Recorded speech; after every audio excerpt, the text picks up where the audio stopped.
Bonjour et bienvenue dans ECM Podcast, la capsule audio et vidéo de Earthcare Movement, l'association engagée pour la santé et l'environnement. Un podcast animé par Guillaume Bechclot et Jérémy Labouret à retrouver sur Spotify, Deezer et YouTube. Bonne écoute. Aujourd'hui, nous recevons Lise Panchou, une jeune femme inspirante qui a décidé de ne pas attendre que les choses changent, mais de les provoquer. Elle a fondé son propre festival et prouve que l'engagement n'attend ni l'âge ni les moyens. Il y a à peu près, donc on disait quelques semaines en fait, on pensait que c'était il y a un mois, mais en fait non, c'était il y a quelques semaines.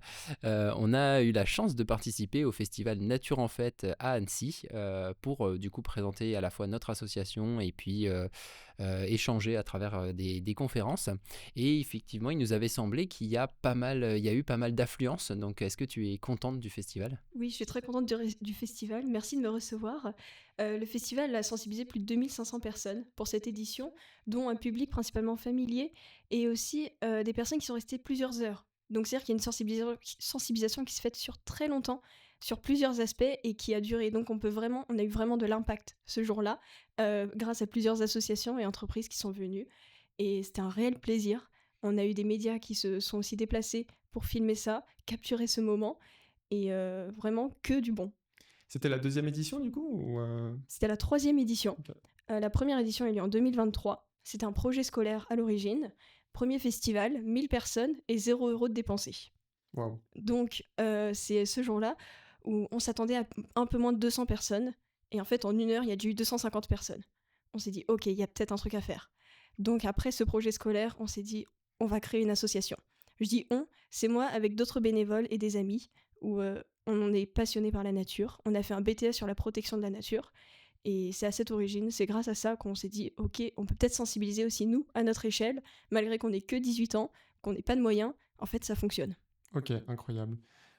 Justement, on va revenir sur différents aspects de ton histoire. Comment finalement tu as transformé cette idée en action collective et comment finalement tu peux garder espoir et motivation quand on démarre à 18 ans. Pour revenir un peu sur le déclic et avant de comprendre comment cette idée et ces valeurs se sont construites dans tes 18 années de vie, est-ce que tu peux te présenter rapidement comme tu le souhaites? Ok, bah, je m'appelle Panchoulise, j'ai 20 ans. Je suis engagée, je pense, depuis toute ma vie, quasiment. Bon, on va dire depuis le moment où j'en suis consciente. On va dire ça. J'ai toujours été engagée sur beaucoup de choses, dans beaucoup d'aspects de ma vie. À 15 ans, j'ai eu le déclic environnemental, où en fait j'ai un peu compris que notre monde était voué à sa perte. Et à côté de ça, je suis musicienne, je fais énormément de hautbois, je suis professeure de hautbois, et je joue aussi de d'autres instruments de temps à autre. Ok. Si on revient un peu sur cet élément déclencheur que tu nous as dit à 15 ans, tu peux nous expliquer un peu comment il s'est construit? Alors c'est l'été de mes 15 ans, je sais pas trop comment il s'est construit, mais c'est un jour un ami, il m'a parlé de permaculture. Il m'a dit «Oh, est-ce que tu connais ça? Renseigne-toi, tu vas voir, ça va te plaire». Je me suis renseignée et en moins de 2 semaines, j'ai acquis un nombre de connaissances inimaginables sur ce thème-là. C'était incroyable, j'ai adoré la permaculture, surtout sa philosophie. Je voyais ça au-delà que juste le jardin. C'est vraiment une philosophie en fait, la permaculture. C'est prendre soin de l'humain, prendre soin de la terre, partager équitablement. Ces 3 valeurs résonnaient totalement en moi. À 15 ans, je me suis dit: «En fait, c'est ça, je suis d'accord avec ça, alors pourquoi pas m'en inspirer un peu plus». Voilà. Et quand on se renseigne sur la permaculture, très vite, il y a des mots qui viennent sur dérèglement climatique, collapsologie, effondrement, enfin, il y a énormément de choses qui viennent. Et à 15 ans, ça fait beaucoup à encaisser. Donc, prise d'éco-anxiété, de chercher des solutions, bah, je suis tout de suite devenue végétarienne et j'ai tout de suite voulu m'impliquer plus et vraiment m'orienter dans ce domaine-là. Et finalement, ça a été quoi les premières réactions de tes proches quand ça a été un effondrement finalement et comment ils ont perçu ça? En fait, j'ai voulu commencer en faisant du jardinage dans mon jardin, du coup, pour appliquer les principes de permaculture. Donc j'ai fait un diaporama à mes parents pour leur dire: «S'il vous plaît, est-ce que je peux prendre les 20 mètres carrés du jardin pour faire, des buts de permaculture?» Tout ça. Ils ont été convaincus, à peu près, donc ils m'ont laissé creuser, faire mon jardinage comme je voulais. Ils se sont dit: «Bon, c'est sa petite passion, elle va ça va durer quelques semaines». Dommage, ça dure plus longtemps. Voilà. La maison a été avant. C'est ça, voilà, au début, c'était: «Oui, on te laisse cette parcelle-là», puis au final, j'ai un peu grandi, puis après je suis partie me former dans des fermes et cetera. Et puis je suis devenue végétarienne. Tous mes proches m'ont dit: «Ouais, ça va durer 2 semaines, c'est la mode». Ça fait un peu plus longtemps là maintenant. OK. Et comment on passe du coup de la permaculture et du jardinage dans son jardin finalement à un festival qui rassemble plusieurs milliers de personnes? Alors le chemin a été long, parce que j'ai commencé par ma culture à 15 ans, et le festival, j'ai fait à 18 ans. Entre-temps, il y a eu le lycée qui se passait, et je me plaisais pas du tout dans le lycée, donc je suis partie totalement à l'école à la maison, donc j'ai fait le CNED, pour jardiner, pour vraiment faire du bénévolat dans des fermes urbaines. Et à partir de ce moment-là, je me suis dit, je veux faire mes études dans ce domaine-là. Je veux pas aller en licence, je veux pas aller derrière une table toute la journée, je veux aller dans la nature. Mais il me fallait un diplôme. Alors avec mes parents, on a décidé de faire un BTS sur la protection de la nature. Et dans ce BTS, on nous dit, oh, vous pouvez faire un projet de communication que vous souhaitez. Moi, j'étais pleine d'enthousiasme, je me suis dit, ok, on nous donne une opportunité, on peut faire ce qu'on veut, où on veut, le temps qu'on veut. J'ai réuni des amis, j'aurais dit, venez, ça vous dit, on organise un festival sur la nature. Qu'on m'a tous pris un peu pour une folle. J'aurais dit, vous inquiétez pas, c'est pas trop compliqué à organiser. C'est faux, d'accord? Mais moi, je pensais que c'était pas si compliqué. Voilà.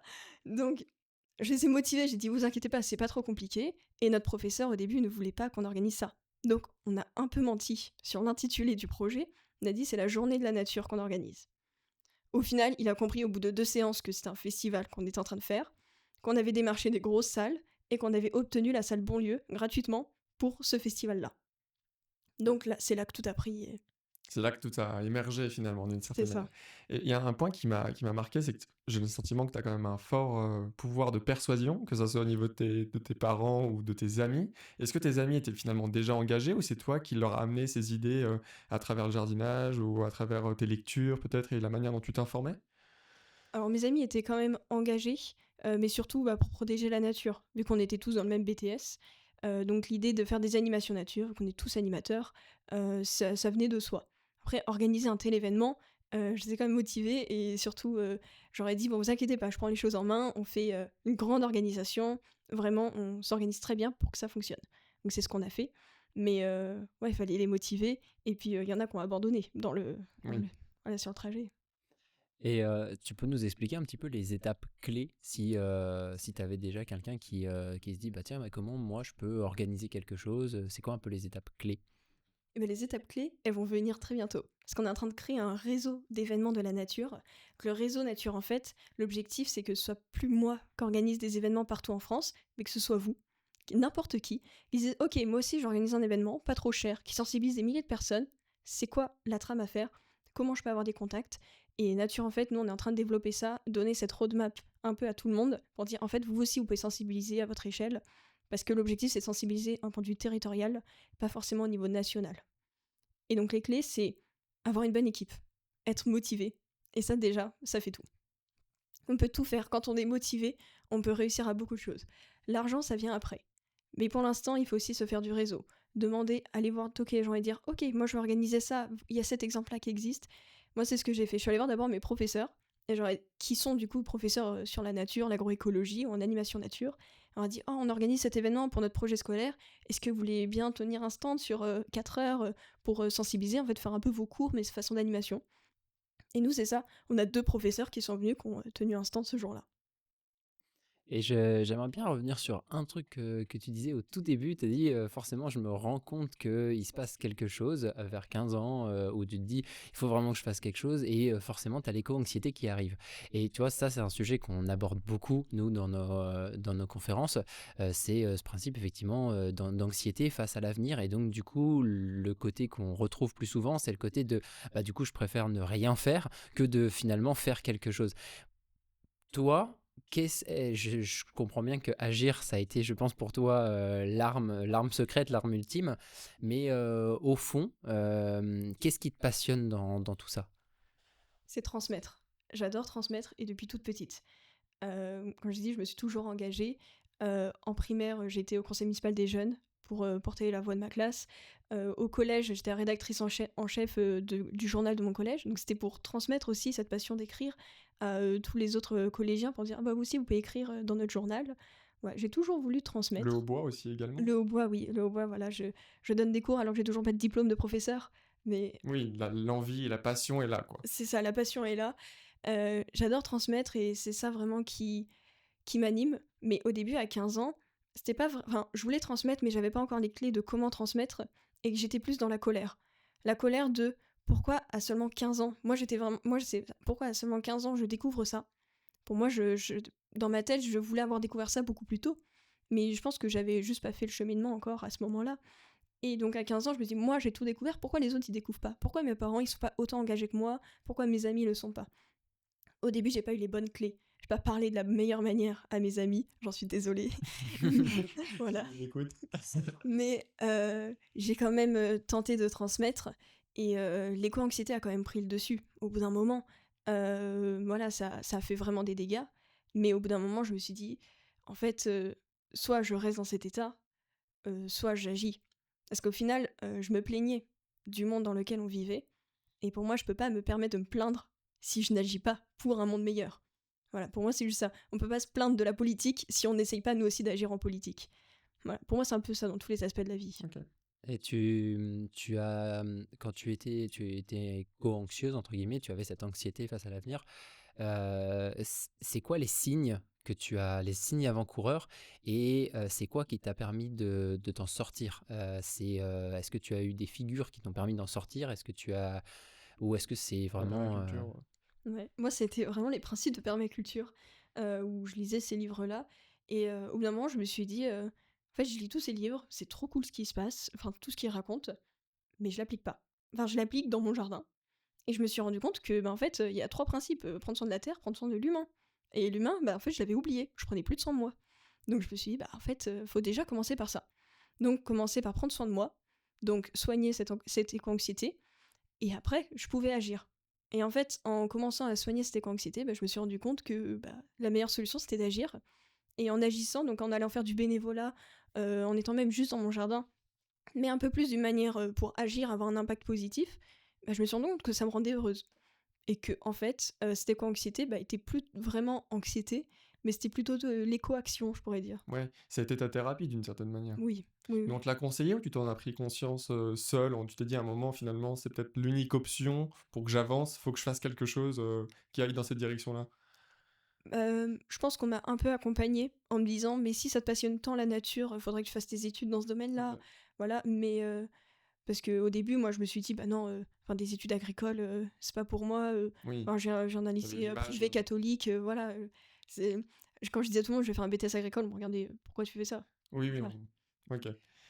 Euh, Par rapport du coup à la préparation de ta première édition, si on revient, et même je pense jusqu'à la dernière édition, du coup la troisième année, j'imagine que tu as eu plusieurs moments de doute et de galère. Est-ce que tu peux nous partager une ou deux anecdotes croustillantes qui pourraient un peu nous montrer un peu ce que tu as vécu, ce que tu as ressenti à certains moments? Et la première édition, donc la salle Bonlieu, nous a fait confiance et nous a prêté une partie de la salle gratuitement. Mais à 4 jours de l'événement, on avait même pas 5 stands. Voilà. Ok. On a réussi, même 2 jours avant, à recruter 2 autres stands. Voilà, donc on a fini avec 9 stands, 9 et demi, 10, on va dire, parce qu'il y en avait un, c'était un demi-stand. Mais voilà, une galère où c'était beaucoup de stress quelques jours avant, où du coup on parlait dans les médias, on disait: «Ouais, il y a un gros événement», mais en fait on n'avait quasiment pas de stand.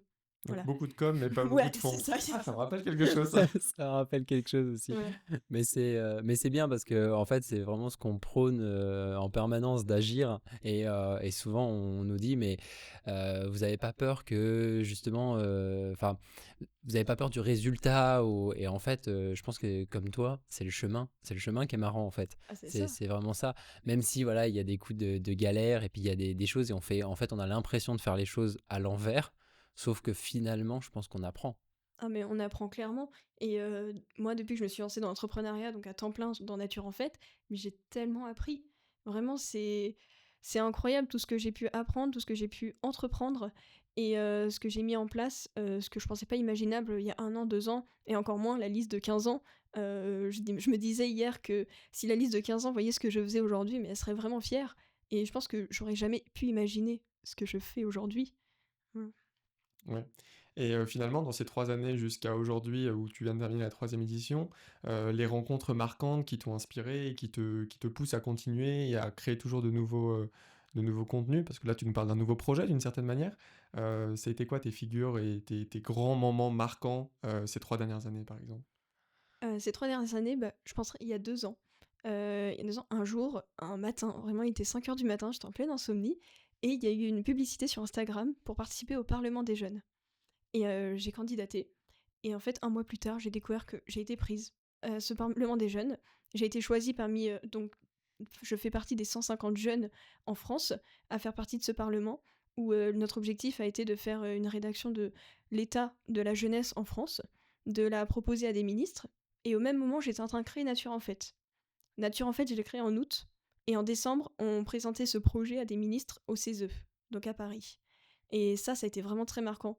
Je me suis dit, en fait, on peut peut-être faire un vrai truc. Surtout que ce projet, il plaisait à tous les parlementaires et qu'il y en a plus d'une dizaine qui ont rejoint l'aventure à ce moment-là. Tu peux nous en dire un petit peu plus du coup Sur le Parlement des jeunes, Ouais, ouais, carrément. Ouais. le Parlement des jeunes, du coup, on est 150 partout en France, parité femmes-hommes, âgés de 16 à 25 ans, et avec toutes les situations géographiques de France. Donc, je suis celle qui représente un peu la Haute-Savoie, et quelqu'un d'autre à Chambéry, c'est celle qui est la plus proche. Mais voilà, donc en soi, on est un peu les ambassadeurs de l'Auvergne-Rhône-Alpes au niveau de la jeunesse, même si le Parlement des jeunes n'est pas, c'est une association, enfin c'est vraiment une instance, donc c'est pas officiel à 100%, parce que c'est en cours de vraiment être collaborer avec l'État. On collabore avec l'État, mais on ne vient pas de l'État. Mhm. Voilà. Donc on fait tout bénévolement, mais on se réunit régulièrement, on fait des ateliers, et là on est en train de préparer le prochain mandat, où du coup moi je vais renouveler mon mandat qui va se faire à partir de septembre. Et tu disais un petit peu de votre rôle. Tu pourrais préciser un peu le rôle que vous avez? Alors notre rôle, ça a été vraiment de représenter la jeunesse au sein de ces instances et faire tout un travail de plus de 90 pages sur le constat de la jeunesse. Donc moi, j'ai été beaucoup dans le groupe écologie, étonnant, voilà. On est surpris. Mais il y en a, c'était sur le numérique, l'éducation, la santé. Et donc tout le monde a fait ses rapports tous ensemble à travers divers ateliers. Et dans le groupe écologie, moi, j'ai proposé le projet Nature en Fait. Parce que Ok. l'objectif, c'est pas que de faire un constat, parce que bon, on sait tous le faire, c'est aussi d'agir. Donc le Parlement, il permet de mettre en place des projets. Donc Nature en Fait est devenue une association nationale grâce au Parlement. On a eu plusieurs opportunités grâce au Parlement, et il y a d'autres associations ou d'autres projets qui ont aussi émergé à la suite de ça. Il y en a sur le harcèlement scolaire, ça c'est où il y en a aussi sur l'engagement des jeunes, des associations qui ont émergé grâce à ça. Ok, incroyable. Tu peux du coup nous réexpliquer un peu, là on replonge un peu dans Nature en fait, tu peux nous expliquer en quoi consiste le festival et pour qui il s'adresse et quel message tu veux y faire véhiculer? Alors Nature en Fait, c'est un réseau d'événements de la nature et donc on organise des festivals ou des événements un peu plus petits. Pour l'objectif, c'est de sensibiliser tout type de public. C'est de donner les clés gratuites pour comprendre, aimer et donc ainsi protéger. On a une devise. On ne protège que ce que l'on aime, on ne protège que ce que l'on connaît. Parce que c'est sûr, quand on commence à connaître quelque chose, on apprend à l'aimer. Et si on l'aime, on veut naturellement le protéger. C'est ça qu'on veut véhiculer avec Nature en Fait. On veut donner les clés gratuites parce que pour que ce soit accessible à tout le monde, en faisant des animations. Parce que pour nous, les animations, le podcast, des choses, enfin, vraiment changer du didactique, ça permet de mieux transmettre et de mieux s'immerger, de mieux comprendre et d'ainsi mieux protéger. Donc tous les événements sont à 100% gratuits avec que des animations. Ok. Je pense que maintenant, on va plus s'engager dans une thématique d'engagement, justement. Justement, tu disais, avec...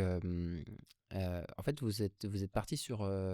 tu parlais de l'engagement, justement de l'engagement des jeunes, de voir factuellement en fait, ce que ça donnait par rapport au Parlement des jeunes. L'engagement des jeunes aujourd'hui, il est comment?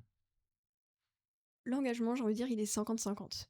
Je trouve qu'il y a beaucoup plus d'engagement, enfin il y a beaucoup d'engagement quand on baigne dans ce milieu-là. Il y a énormément de jeunes qui veulent faire des choses, qui entreprennent des choses, mais il y a aussi toute une autre partie qui ne se sent absolument pas concernée, qui ne veut pas en entendre parler, parce que peut-être de l'éco-anxiété, peut-être du déni, je ne sais pas, mais je parle surtout par rapport à l'environnement. Voilà, je trouve que c'est un peu 50-50. Donc il y en a beaucoup qui, on va dire, des autres générations qui vont cracher sur la nôtre en disant oui, les jeunes ne s'engagent plus, non, mais parce que vous avez vu qu'une partie de la génération.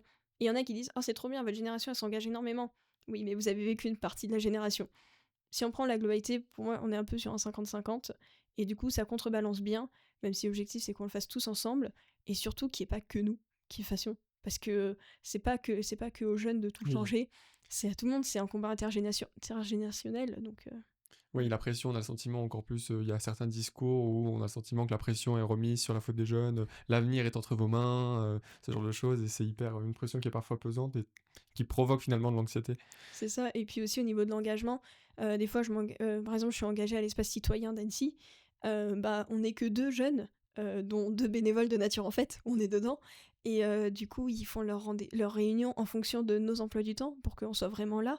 Parce que bah, ça fait longtemps qu'ils n'avaient pas vu de jeunes au sein de l'espace citoyen. Je pense aussi qu'il y a un problème de communication de leur part, parce que les jeunes, on trouve principalement, nous, les infos sur les réseaux sociaux. Et ce type d'engagement, ça se voit pas, ça se trouve pas sur les réseaux sociaux. Ouais, et je pense que même le milieu associatif d'une manière générale est trop peu représenté chez les 16-25 ans.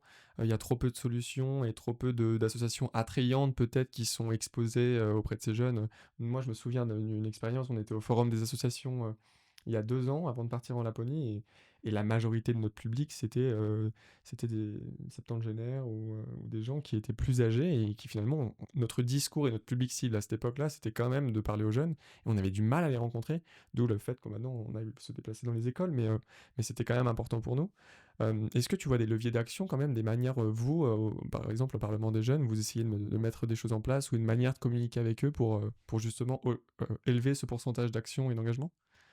Bah, les leviers d'action, en fait, faut les changer. Le forum des associations, ça touche qu'une seule partie de la population. C'est vraiment très bien parce que du coup, cette partie, on va pas la toucher autrement. Mais il faut trouver un autre levier d'action pour toucher cette autre génération. Mais aussi avec le Parlement des jeunes, c'est aussi la voix de la jeunesse. On s'adresse aux jeunes en étant jeunes. Donc déjà, il y a une identification qui est beaucoup plus simple. C'est pas une personne âgée qui va s'adresser aux jeunes en disant «Hey les jeunes, engagez-vous». On va juste regarder cette personne et dire «Bah pourquoi toi tu t'engages pas?» Mmh. Voilà. Alors que les jeunes vont mieux s'engager en voyant un modèle, en se représentant aussi quelqu'un. Pareil, la représentativité, que ce soit d'un point de vue politique, dans les médias, même au niveau par exemple des militants écologistes, ceux qui sont mis en avant, c'est principalement des personnes blanches. Enfin voilà, à ce niveau-là, la représentativité se fait aussi. Donc c'est pour ça qu'en tant que femme, j'essaye vraiment de montrer et de me montrer aussi pour dire bah voilà, en fait, vous aussi les petites filles, vous pouvez vous engager, vous aussi vous avez un impact. C'est pas que aux hommes d'être président d'une association ou de fonder des choses. Ouais. Et tu as vu des clichés, est-ce que tu as des clichés justement sur pourquoi les jeunes ne s'engagent pas? Ou même, j'allais dire, sur l'engagement des jeunes, est-ce que tu as des clichés vis-à-vis de toi qu'on t'a dit: «Bah oui, mais moi je veux pas faire, comme toi, je peux pas faire comme toi parce que, pour X ou telle raison», par exemple? Non, j'ai pas trop eu ce genre de réponse, mais par contre, des fois, je pense que c'est faire face à la société, faire face à des critiques. Moi, souvent, ça m'est encore arrivé au festival la dernière fois, où du coup, je rencontre des personnes où on leur a dit que c'est moi qui avais organisé l'événement, que c'est moi la présidente de Nature en Fait, et ils sont en mode c'est vous? Et on me répète 3 fois non, mais c'est vraiment vous? Ah oui, Bah vraiment une défiance, quoi. oui, voilà, il y a totalement une méfiance. Ou alors, on parie sur mon âge pour savoir bah, est-ce qu'elle est vraiment jeune ou c'est juste qu'elle paraît jeune. Ou ça va être aussi, je rencontre des personnes et on fait «Ah mais du coup c'est toi la petite jeune là qui organise?» Ah oui, vraiment. Voilà. Mmh. Mais même souvent, juste je vais dans des lieux pour Nature en Fait et on me dit «Ah ouais, il y a la petite jeune qui vous appelle». Bon bah voilà. À partir de ce moment-là, c'est faire face et ça peut vite restreindre. Enfin, moi je sais que dans ces moments-là, j'ai un petit coup de blues parce que je me dis «Mais j'ai pas envie d'être vue comme la petite jeune de Nature en Fait». Enfin non, j'ai un même projet qu'une autre personne qui a 30 ans de plus que moi. Ouais. Du coup, moi, je voulais un peu enchaîner sur, en fait, on parle beaucoup d'engagement, et l'engagement passe finalement par rejoindre un collectif associatif avec des valeurs communes, et cetera.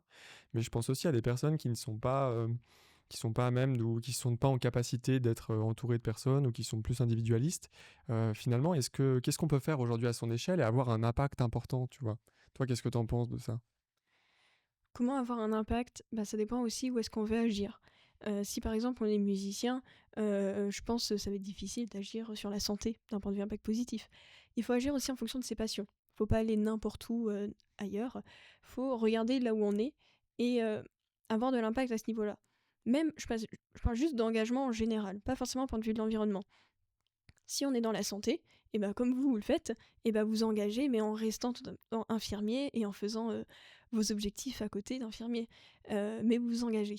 En tant qu'étudiant, on peut rejoindre le BDE ou une association qu'il y a dans notre établissement ou une association de la ville pour s'engager à côté. Ça ne restreint pas notre quotidien et au contraire, ça l'enrichit.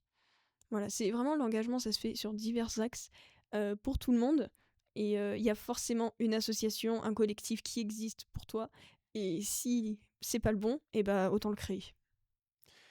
Est-ce que tu as le sentiment aussi qu'avant finalement de s'engager, et il y a une prise de conscience individuelle qui doit avoir lieu, comme toi tu l'as eu, toi c'était un déclic assez brutal, j'ai le sentiment quand même à 15 ans quand tu as parlé de la permaculture, mais je dirais même, est-ce que finalement la place des émotions et le rôle des émotions, donc on parlait d'éco-anxiété mais pas forcément, cette place-là, est-ce qu'elle n'est pas centrale pour être dans une dynamique d'action? Et à un moment, on doit passer soit par de la colère, soit par de la tristesse, soit par finalement l'amour ou la peur pour se dire j'ai des raisons d'agir et que ça soit toi transmettre.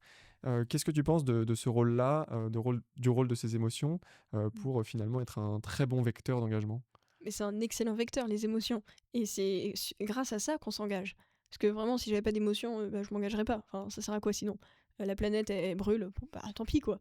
Voilà, non, j'ai vraiment des émotions, ça me révolte de savoir que j'ai peut-être pas d'avenir, que en 2050, New York est sous l'eau ou des choses comme ça. Enfin, moi, ça me révolte. J'ai envie d'avoir une belle vie, de faire beaucoup de choses, de découvrir le monde, que mes enfants, petits-enfants le découvrent aussi. Donc, au bout d'un moment, bah, faut agir. Donc voilà, moi, mes émotions vraiment m'aident à agir, voire même des fois un peu trop, où j'ai envie de faire trop de choses. Mais mes émotions, c'est vraiment un vecteur d'action. Après, il y en a qui ont des émotions, mais qui ne voient pas l'action comme une réponse à ces émotions. Ou alors, il y en a qui agissent, mais sans avoir d'émotion, juste par principe. Pour moi, je me suis aussi engagée parce que j'ai eu cette éducation-là. Mes parents ont toujours fait du bénévolat, j'ai grandi dans le bénévolat, donc le fait de donner aux autres, ça fait vraiment partie de mon éducation. Et donc je pense que c'est grâce à ça que j'ai pu m'engager assez jeune dans beaucoup de choses. Mais même si on ne l'a pas eu dans notre éducation, c'est vraiment pas peine perdue. Faut juste trouver quelle association, quel collectif ou même n'importe quoi qui nous passionne. Et on se dit, ah, en vrai, j'ai envie de donner un peu de temps pour ça, j'ai envie d'agir parce que j'aime bien. Et bien aimer quelque chose, c'est une émotion. Donc en vrai, ça fonctionne comme levier d'action. Et après, petit à petit, bah, peut-être qu'on va être révolté, en colère par rapport à X ou Y problème.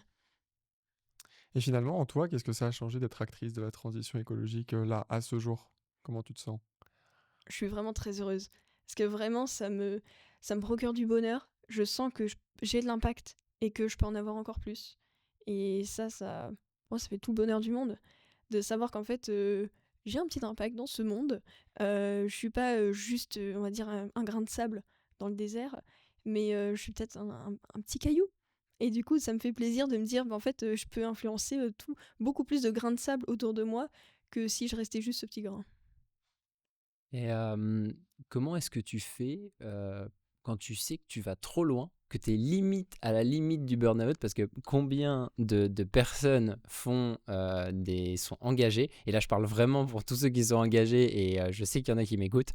Euh, c'est quoi les leviers d'action que tu fais? Parce que je sais qu'après le festival, je sais que ça a été quelque chose d'intense, et je sais qu'après le festival, tu as dit ok, je vais couper un petit peu, et voilà. Donc est-ce que tu as des petits conseils justement pour pas tomber dans ce burn-out? Parce que oui, malheureusement, plus on est engagé, plus on y met toutes nos tripes, bah, plus on a un risque aussi de s'essouffler finalement.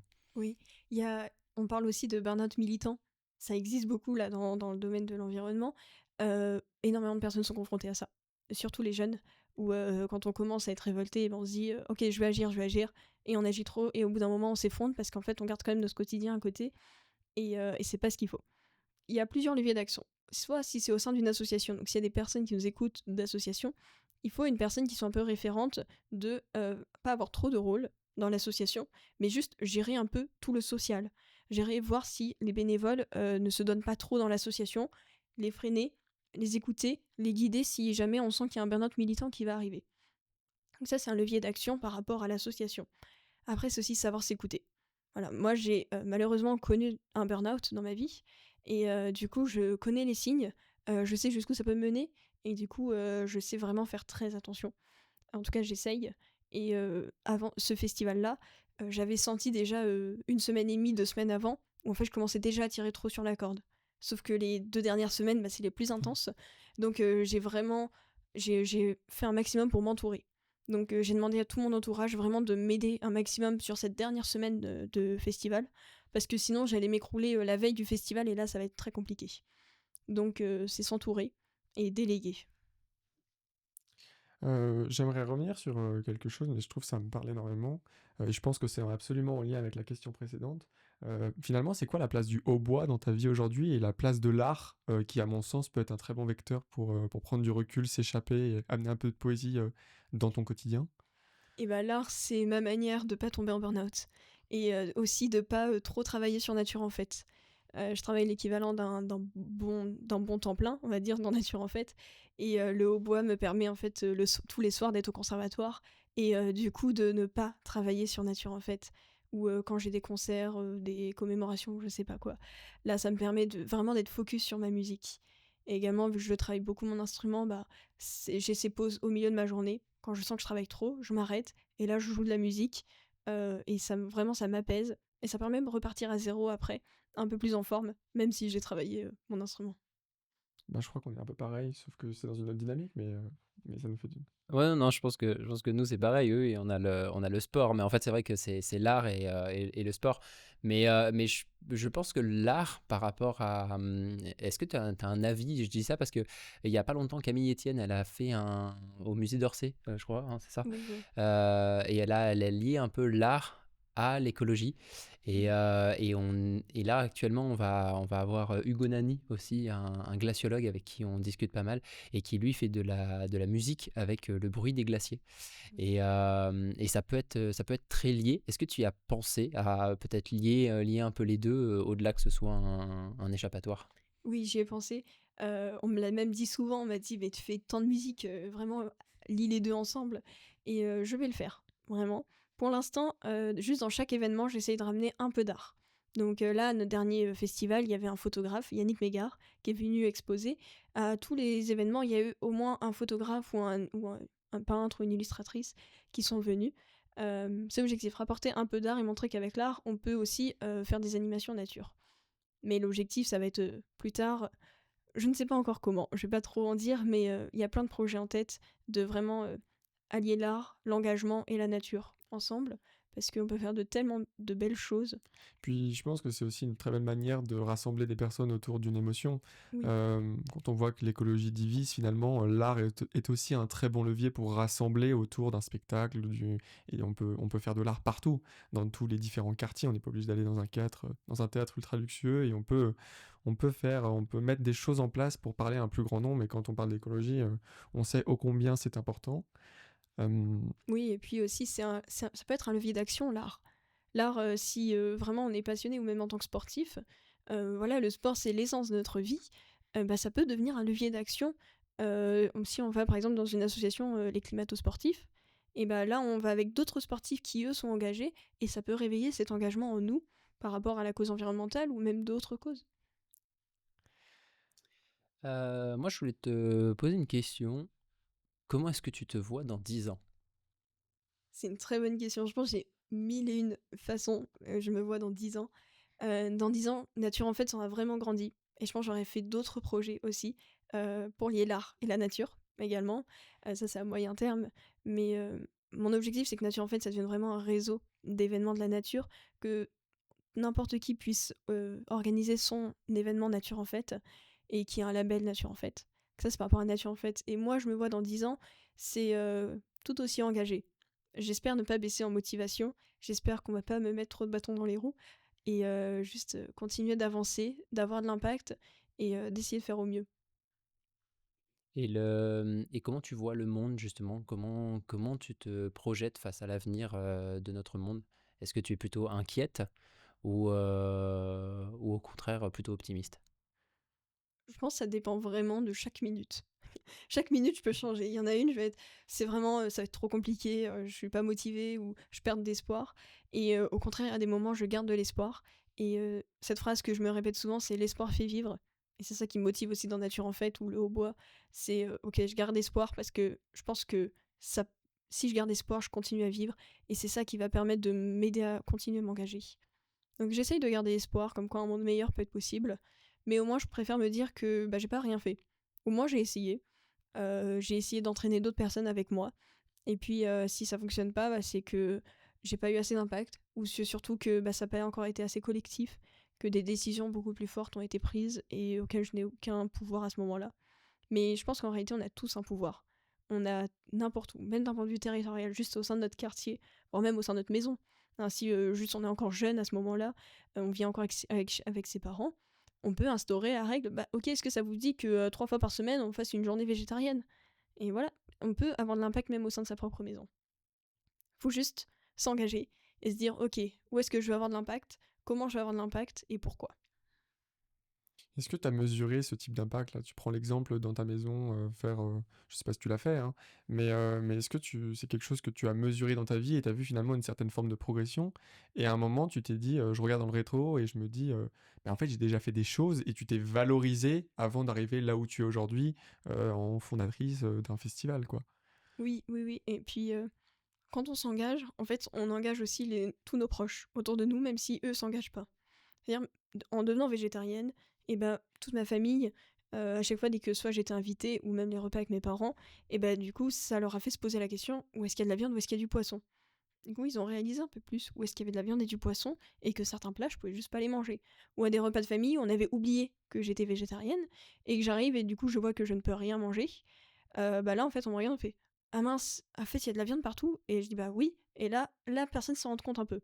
Donc, certes, il n'y a pas eu un changement radical, mais c'est déjà s'en rendre compte. S'en rendre compte, ça permet de comprendre. Après, pour comprendre, on va aimer, si on aime, on protège. Waouh, quelle belle transition. Magnifique transition. Est-ce que tu as des jeunes ou des projets qui t'inspirent ici ou que ce soit ailleurs? J'ai envie de dire Manon Panier. Manon qui est avec moi dans Nature en Fête, où je l'ai rencontrée il y a quelques mois.